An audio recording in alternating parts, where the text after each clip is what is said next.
Halo Ibu, selamat datang. Saat ini Ibu sedang menyaksikan penjelasan mengenai catering diet gizi seimbang. Sebelumnya, perkenalkan, nama saya Delia Putri Zahri, atau biasa dipanggil Adel. Saya merupakan mahasiswa Fakultas Kedokteran Universitas Padjadjaran Angkatan 2017.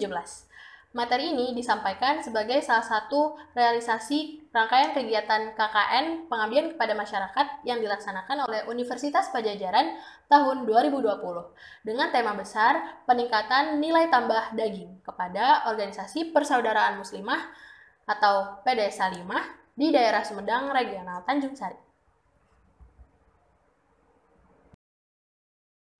Mungkin saat ini Ibu bertanya-tanya, kenapa sih harus catering diet gizi seimbang? Nah, saat ini memiliki gaya hidup sehat menjadi tren di lingkungan masyarakat perkotaan. Salah satu aspek terpenting dari gaya hidup sehat adalah makanan yang sehat dan sesuai dengan kebutuhan. Kecamatan Tanjung Sari sendiri merupakan kecamatan terdekat dengan Kecamatan Jatinangor, yang merupakan daerah di mana 3 universitas besar, yaitu Unpad, Ikopin, dan IPDN berada di dalamnya. Tentunya hal ini menyebabkan populasi mahasiswa di Kecamatan Jatinangor sangatlah banyak. Secara umum, karakteristik mahasiswa memiliki kebiasaan yang lebih konsumtif dibandingkan kalangan masyarakat lainnya. Hal ini diakibatkan oleh keadaan mahasiswa yang rata-rata belum memiliki pekerjaan.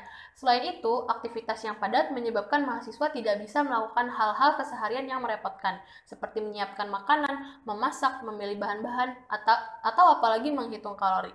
Selanjutnya, kesulitan-kesulitan yang dihadapi mahasiswa inilah yang bisa menjadi peluang usaha untuk menyediakan catering diet gizi seimbang yang praktis, sehat, enak, bahkan bisa juga diantarkan sampai ke tempat di mana mahasiswa itu berada. Selain itu, Kecamatan Tanjung Sari memiliki banyak sumber daya yang mendukung.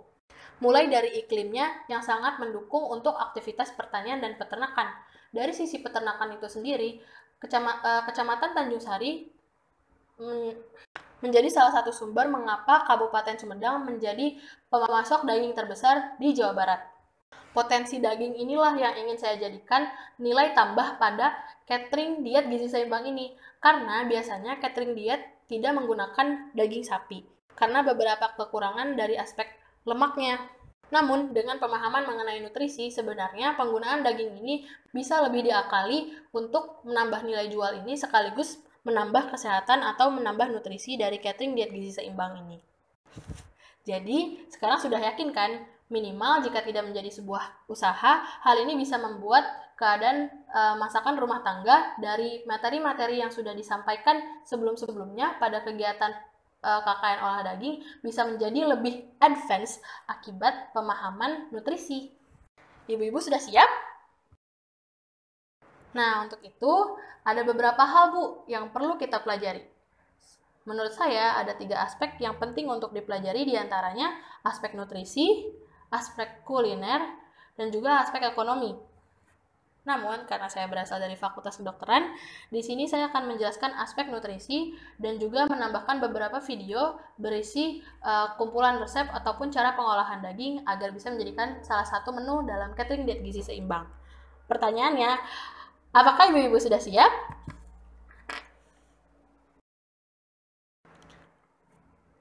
Untuk memulai materi kita hari ini, mari kita buat kesepakatan terlebih dahulu. Diet yang biasa kita kenal, apakah benar artinya menurunkan berat badan? Wah, ternyata berdasarkan Kamus Bahasa Inggris dan juga buku nutrisi, diet itu bukan menurunkan berat badan, Ibu. Tapi diet merupakan pola makan, yaitu makanan yang kita konsumsi secara teratur. Jadi, kalau misalnya kita biasa memakan makanan yang sehat, contohnya, berarti diet kita diet yang sehat karena kita memiliki pola makan yang sehat. Ataupun yang dimaksud dengan diet gizi seimbang berarti kita biasa melakukan pola makan yang seimbang gizinya. Loh, terus kalau buat nurunin berat badan namanya apa? Nah, menurunkan berat badan merupakan salah satu program yang bisa kita jalankan saat kita melaksanakan diet gizi seimbang. Nah, konsepnya seperti apa sih? Ibu-ibu, coba bayangkan kita melaksanakan setiap kegiatan kita sehari-hari. Tentunya untuk melaksanakan kegiatan tersebut kita membutuhkan energi, yang mana energi ini berasal dari simpanan yang sudah ada di dalam tubuh dan juga makanan yang baru kita konsumsi.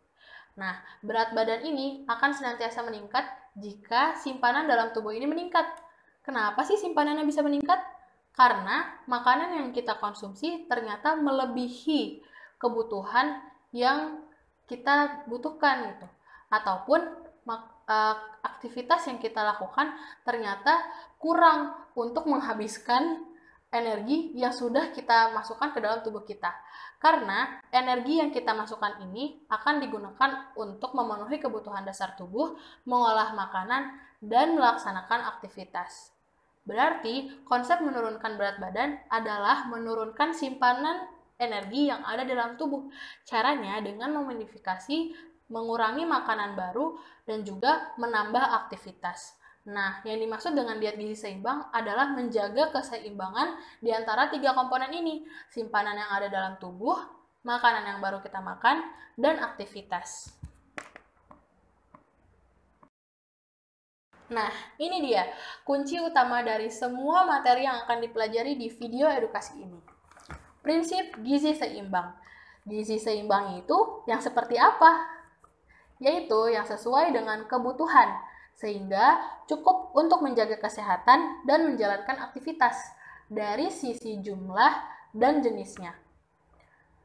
Tentu, hal ini disertai dengan pola hidup yang bersih dan disertai oleh aktivitas fisik yang sesuai. Maksud dari jumlah dan jenis, jumlah yang dimaksud adalah memberikan asupan gizi atau energi yang sesuai dengan kebutuhan energi tubuh, sehingga program yang ingin dilaksanakan, baik itu program untuk menurunkan, menaikkan, atau menjaga berat badan, bisa terlaksana, sekaligus menjaga kesehatan dan menjalankan aktivitas dengan baik. Lalu, dari sisi jenis, yaitu keberagaman dan kelengkapan nutrisi. Seperti yang sudah ibu-ibu ketahui, nutrisi itu terdiri atas banyak jenis, mulai dari yang makro, mikro, seperti karbohidrat, protein, lemak, vitamin, dan mineral.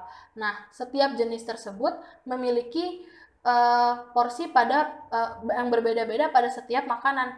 Nah, tugas kita adalah melengkapi semua nutrisi tersebut dengan cara entah itu memakan makanan yang mengandung beragam jenis nutrisi ataupun mengkombinasikan makanan-makanan yang memiliki kelengkapan nutrisi yang berbeda-beda untuk melengkapi kebutuhan beragam jenis nutrisi tersebut. Lalu yang dimaksud dengan jumlah dan jenis adalah setiap jenis tentu memiliki target pemenuhan jumlah masing-masing. Nah, yang perlu diperhatikan juga adalah proporsi masing-masing jenis ini apakah sudah sesuai dengan kebutuhannya atau tidak. Yang akan menjadi fokus bahasan kita adalah dari sisi makanan ya Bu.